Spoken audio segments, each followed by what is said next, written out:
فاتحہ منصوص ہے کہ لا علاج بیمار اس سے ٹھیک ہوا ہے۔ ابو سعید خدری 3 دن صبح و شام جا کے ان کو دم کیا ہے اور فائدہ یہی بتایا کہ میں فاتحہ پڑھتا تھا۔ ہماری توجہات کم ہیں اور ہماری انداز کمزور ہے تو بزرگان دین نے 101 مرتبہ روز پڑھنے کا کہا ہے۔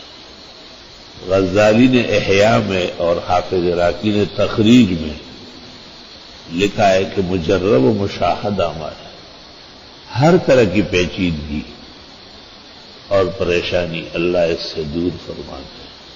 کہتے کسی کو بخار بھی ہو نا، ویسے طبیعت ناساز ہو تو آپ 1 دفعہ فاتحہ پڑھ کے اس کو دم کرے یا دعا کرے، فائدہ فوراً ہو جائے، اور 2 دفعہ اور 3 دفعہ تو ارواح تک پہنچتی ہے۔ اللہ تعالیٰ کو کتنی پسند ہے یہ سورت کہ ہر نماز کی ہر رکعت میں پڑھی جاتی ہے۔